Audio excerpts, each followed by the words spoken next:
You are listening to the Life Coach School podcast with Brooke Castillo, episode number 165. Welcome to the Life Coach School podcast, where it's all about real clients, real problems, and real coaching. And now, your host, Master Coach Instructor, Brooke Castillo. Hello, my friends. Yay! Such a gorgeous day today. It's May. I love today. I love my life. I love everyone in it. Just in a love fest mood. I love you. Do you guys know how much I love you?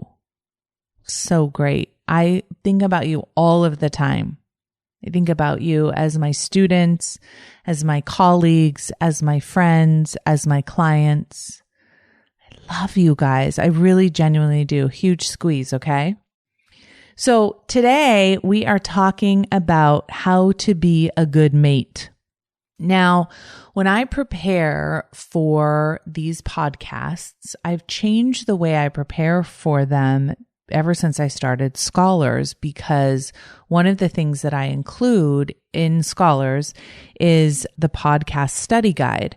So when you're in Self-Coaching Scholars, you get my notes that I use to prepare the podcast, and then you also get questions so you can apply what I'm teaching in the podcast. So I used to prepare the podcast right before I recorded it, but now because I have to create that book a month ahead of time, I create the content ahead of time, and then I send it over to my COO, Milena, and she looks at everything and then sends it over to the designer. And when I was creating the notes for this one, she was like, it seems incomplete. It just doesn't seem like there's as much content in the notes as there is in some of the other ones. And I said, nope, it's completely complete. And in fact, I wrote down in my notes of how to be a good mate 20 ideas about how to be a good mate, but I could have left it just to one thing. I could have left it to number one. And I want you guys to stick with me on this. We have so many expectations when it comes to our mate. And our number one expectation is usually that they complete us. That they make us happy. I'm going to get married and then my mate will make me happy. Oh, by the way, we don't want them to just make us happy. They also have to make us attracted. They need to make us turned on. They need to make us in love with them. They need to make us happy to be around them. Happy to be alive. Like the expectation that we put on our mates is ridiculous. Hi, do you want to get married and take responsibility for every feeling I have for the rest of my life? That would be great. That's what our vows should be. It's no wonder so many of us are unhappy in our relationships. They just don't do it right. They just don't make us happy. They just don't make us feel loved. They just don't make us feel sexy and wanted and beautiful and everything we want someone else to do for us. It's our job, by the way, but we want our mate to do it. And then we are so mad when they don't do it right. Now, I'm saying this in first person because that is right where I am and have been. And I've gotten better in some areas and not in others. I would like Chris to solve everything before I even think about it. I would like Chris to provide me with all of the happiness in the world. And when he falls short, because it's an impossible task for him to even provide me with one drop of happiness, because that's my job, I will blame him. I will tell him he's inadequate at making me happy, because you know what? He is inadequate at making me happy because it's impossible for him to make me happy because that's his job. It's impossible for him to make me happy because it's not his job. He can't possibly do it. Even if he had the ability to do it, he couldn't do it. It's not about him. What causes my happiness are my feelings, my thoughts, me. It's the only thing that can make me happy. It's the only thing that can make me feel sexy, wanted, loved, all of it. It's all an inside job. So number one on how to be a good mate, and this is the only one you need, drop all expectations except that they be there for you to love. If you can do that, you will change your entire relationship. Can you imagine? Listen, honey, the only thing I expect of you is that you let me love you. And you don't even have to do that. There's no letting. I'm just going to, no matter what. Your only job is just to be there for me to love you. And you don't even have to be here in my physical presence. You just have to be. I'm just going to love you. Your job in our relationship is being loved by me. Now, some of you are mad at me for even suggesting this. I know a lot of you listen with your significant other, and depending on who you think I'm speaking to, you're like, hell yeah, that's a good idea. But let me just tell you, both. That's what I'm expecting of both of you. Okay? So if you're sitting there with your mate, look at your mate, and their only job is for them to be there so you can love them. And your only job is to love them. That's it. How do you have a good marriage? You drop all expectations of your mate other than they be loved by you. It's a beautiful thing. Now here, let me tell you something. When you're in a relationship with someone and the most important thing to them is that they get to love you, that is a really fun relationship. That is a really, really good time. When their main goal is to love you and they spend a lot of energy loving you on purpose, unconditionally, that's when you know, dang, I have a blessed life. When you're the one. Now, a lot of people will say, well, I'll do that for my husband, but he won't do that for me. It only takes one of you, my friends.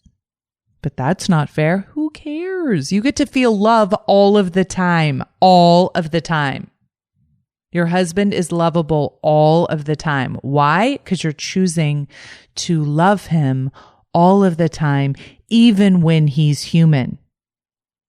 Even when he's a total jerk. Even when he shows up late. Even when he leaves all of his stuff all over the floor. Even when he doesn't do it right. You get to love him. It's always an option available to you. Okay. You guys still with me? Anyone deleted my app yet? How to be a good mate. Drop all expectations except that they be there for you to love. Number 2, brainstorm love every day. Brainstorm, how can I love this person? What do I love about them? Can you think of a worse idea? Yeah, I can too.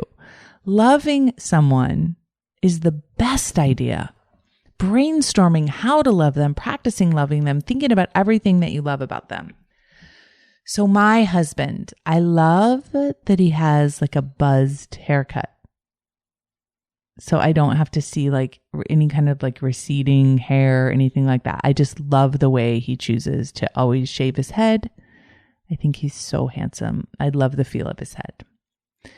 He has the most beautiful blue eyes with the greatest little crinkles on the side. You guys know what I'm talking about? Those little squint lines. So sexy.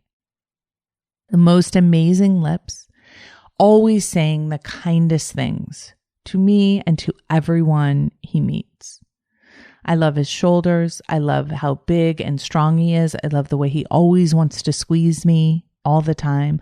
I love how he loves his body and walks around like he's got the best body in the whole world. Like nothing ever could compare. Is my favorite thing about him. I remember we first started dating and he was like walking around naked. Like he owned the place. I was like, dang, people just walk around naked and feel good about their bodies. Like he taught me so much about that, right? So good. He has the best butt I'll go up against anyone's butt with my husband's butt.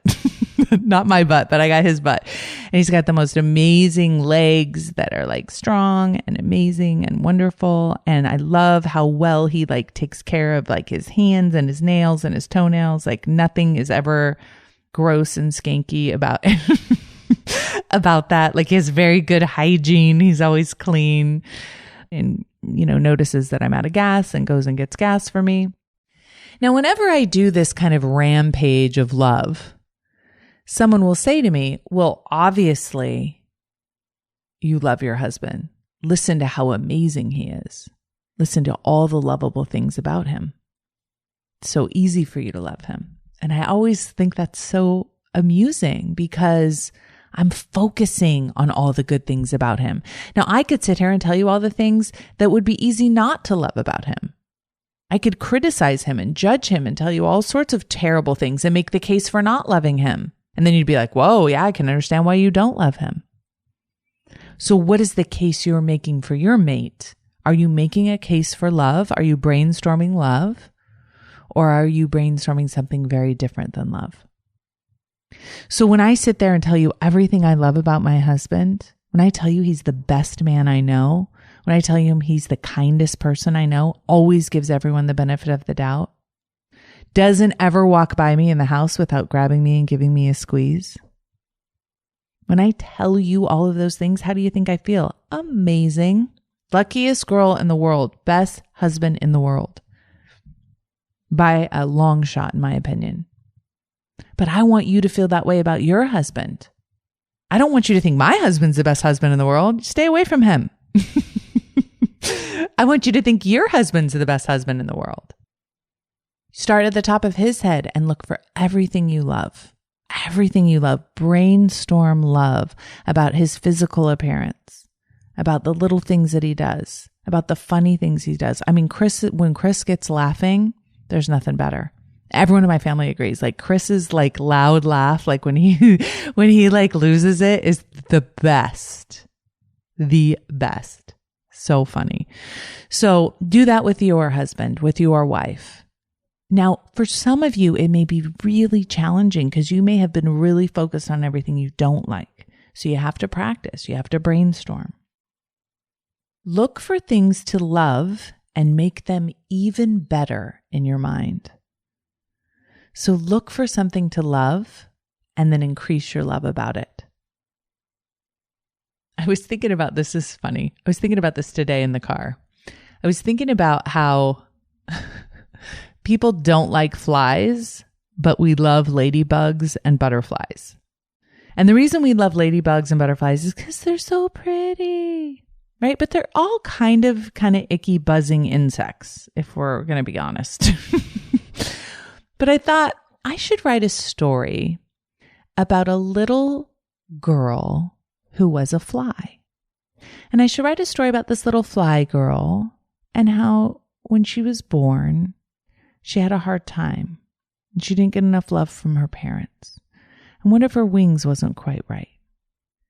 And she had her feelings hurt sometimes, but she was a really dedicated, hardworking fly. And I could tell this whole story about this little fly, and I could make you love this fly.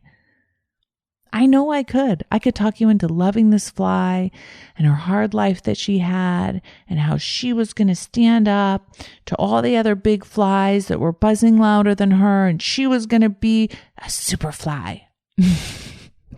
I could have you rooting for this fly. I could have you cry if this little girl fly got hit with a fly swatter. How could I do that?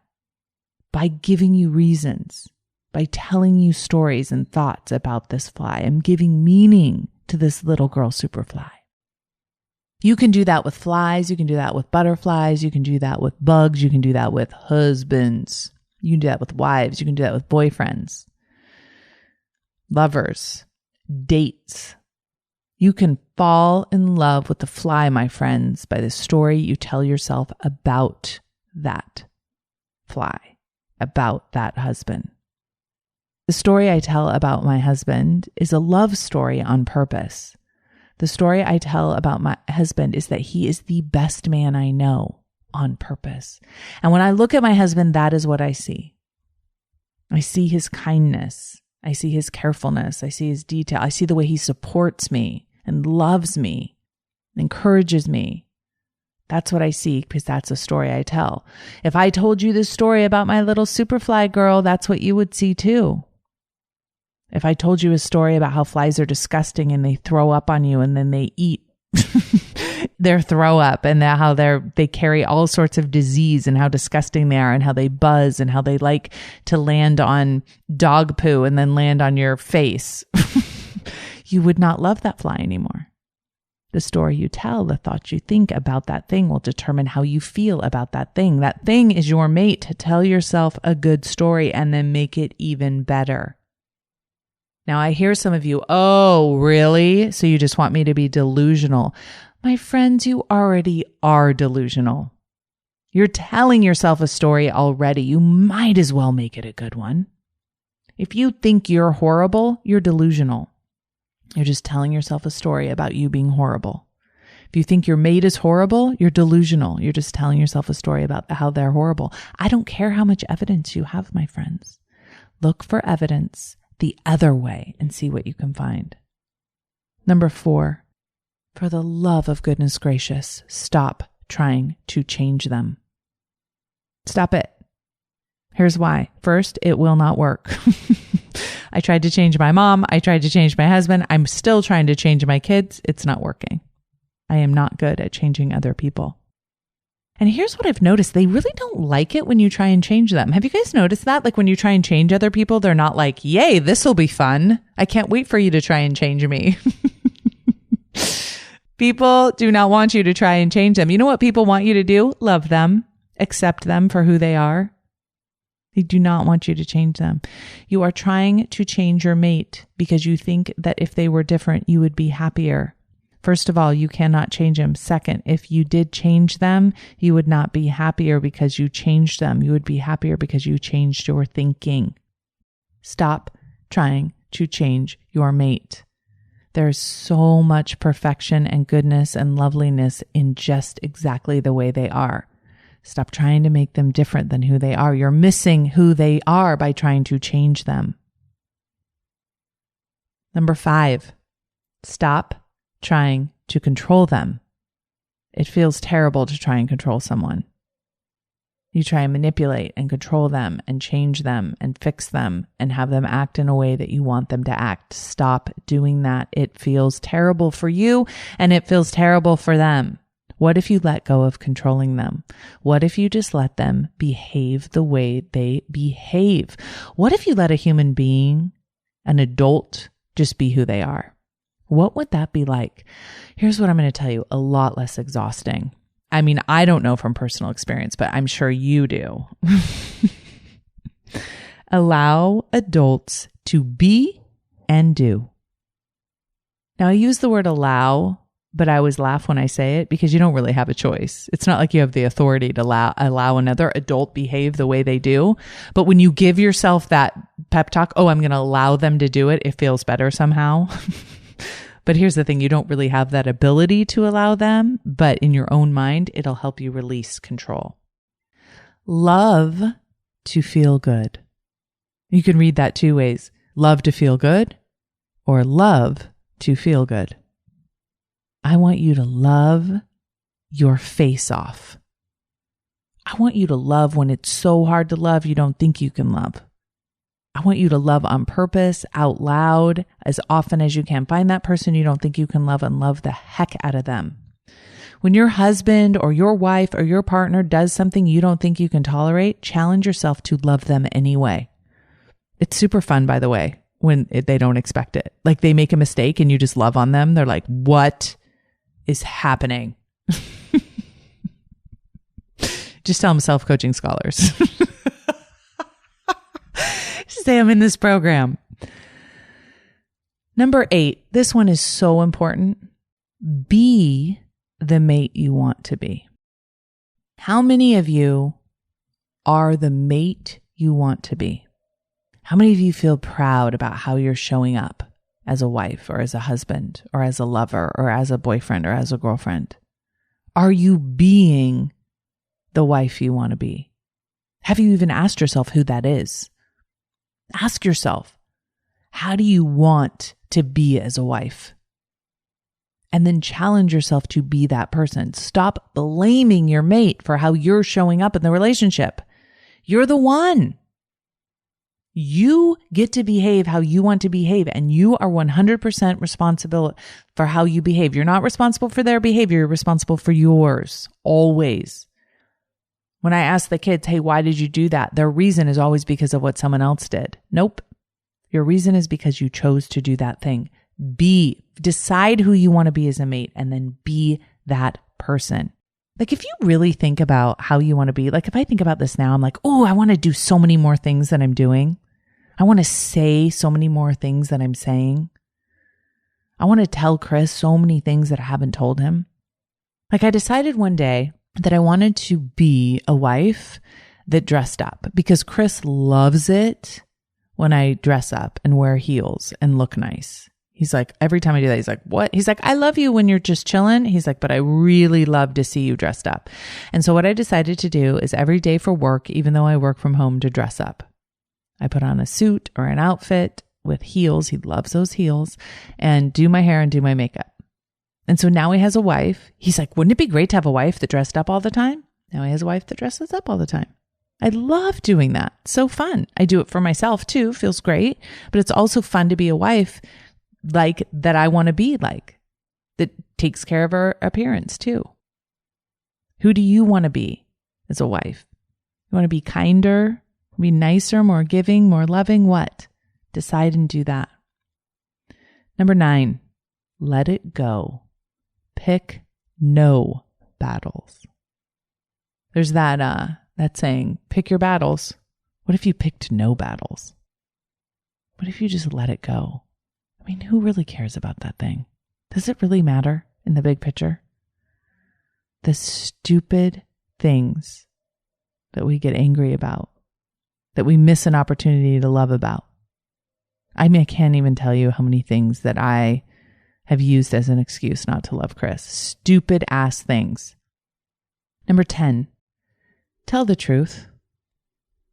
It's so hard sometimes. Holy cow. And when I say tell the truth, I don't mean tell the truth in an unnecessary way. Like, don't be like, I really don't like the way you're... This is what just popped into my head. My husband, Chris, he likes to play soccer, and we always laugh. I'm like, the most dangerous sport in the world is 50-year-old men playing soccer. Somebody for sure is going to the hospital. So my husband was playing goalie, and the ball jammed right into his finger and shattered his finger. And so he went and got surgery, and now he has like a permanently crooked finger. Like, the guy that fixed it, I'm like, for sure we're suing him for malpractice, because my husband has like a hook finger now. So whenever you see him, make sure you point it out. It's a total hook finger. Anyway, so for me to be like, excuse me, I do not like your hook finger. That is not what I'm talking about telling the truth. Like, even if I do feel that way, right? That's not appropriate, not necessary. Don't tell the truth about stuff like that. Tell the truth about what you're insecure about. Tell the truth about what you really want. Tell the truth about how you are living your life. Don't keep secrets. Tell the truth. That is where true intimacy is. Intimacy can only be found in the truth, not in a bunch of lies, not in a bunch of pretending, right? Don't tell inappropriate truths that are unnecessary, but tell truths that matter, especially to your husband. I coach a lot of people that keep a lot of secrets from their mates. And I'll tell you what, the main issue with keeping secrets is all the shame it puts between you two. Secrets create so much shame. And I'm talking about overeating shame. I'm talking about over drinking shame. I'm talking about having affairs shame. I'm talking about all of it. Nobody deserves to feel that kind of shame. The truth solves it immediately. Number 11, make your own happiness and meet your own needs. Hello, adulthood. Your happiness is your responsibility. Please do not try and delegate it to your mate. Meet your own needs. Figure out what all your own needs are and meet them yourself. That's a good time. True intimacy isn't, I have all these needs and I need you to take care of them. That's obligation and nobody enjoys it. I'm going to tell you the truth about that. Way too many therapists teach this stuff, and I think it is such a load of crap. They have couples therapy and they say, tell your husband what your needs are.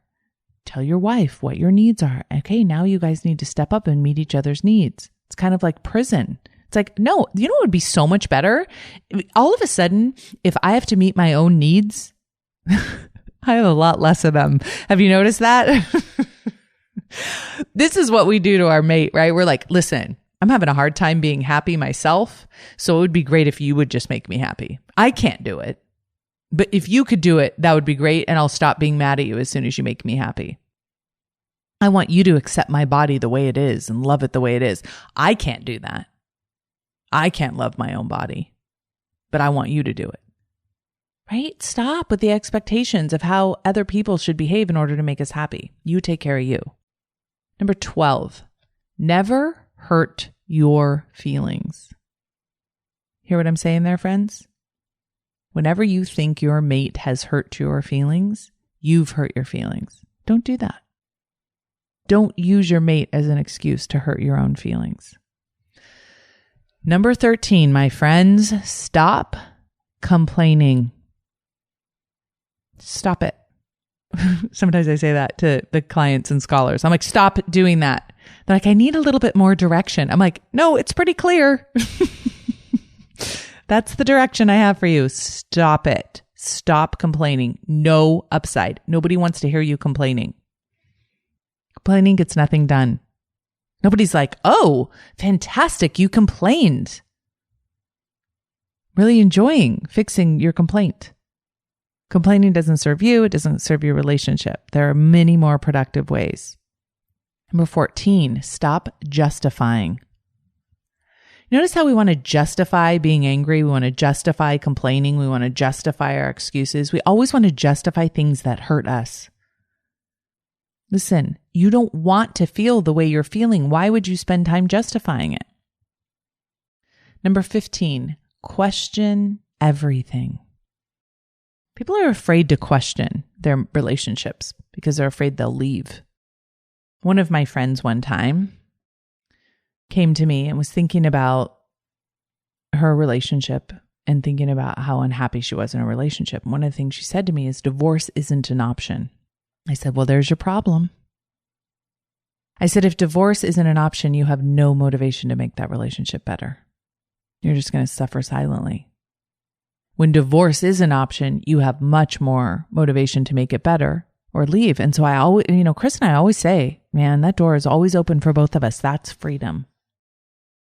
And you get to re-question everything. Question the way you show up for each other. Question your routines. Question where you live. Question what you do. Question how you parent. Question everything. Redecide all of the time. Redecide on your relationship, on each other. Chris and I are always like, I would marry you again in a hot second. Done and done. Right? But we question, do we want to do this anymore? Do we want to show up in this way? Are we still loving this business? Are we still loving working together? Are we still loving, all of it? Question everything. Redecide. That's so fun. Don't ever feel like you're at the effect of a previous decision. Redecide all of the time. Number 16, remember they could die today. Well, that's uplifting. Thank you, life coach Brooke Castillo. No, really, I think about this a lot. Like, if someone were to die today, would I even care about any of this? Does this even matter? If they were to die today, what would I be thinking about? Would I be thinking about the fact that they forgot to grab that thing at the store? Like, what has gone unsaid? What would I be feeling? What would I miss? Oh my God, every time I think about that, it immediately chokes up my throat. And the things that I would miss about Chris are not the big things. They're all the little things that make up the big thing, right? All those little things that I miss just when he's not home for a while? What are the things you would miss? If they were to die, think about that. Like we take such for granted, right? Remember that contrast matters. Those of y'all who are on Facebook, forget about this one. Because isn't it all perfection all of the time? Isn't everyone smiling or at least making some like ridiculous kissy face in their photos? Doesn't everyone look like their life is perfect all of the time? Listen, you're supposed to have arguments. You're supposed to get mad sometimes. Contrast matters. It's not always supposed to be perfect all the time. We're going to aim for unconditional love. We're going to aim for taking care of ourselves, but we are going to make a mess of it a lot of the time. It's part of the deal. They're allowed to be in a bad mood. They're allowed to make mistakes. They're allowed to completely mess it up and ruin it. Right? Contrast is part of the human experience. Let it matter in your relationship. Don't try to eliminate it. Create soft landings. I love to do this for my clients, for my friends, for my husband, for my kids. Whenever they're like really upset about something, I love to be like, none of this matters at all. If they're really upset because they did something that they think will disappoint me, I love being like, none of it matters. You know what matters? You.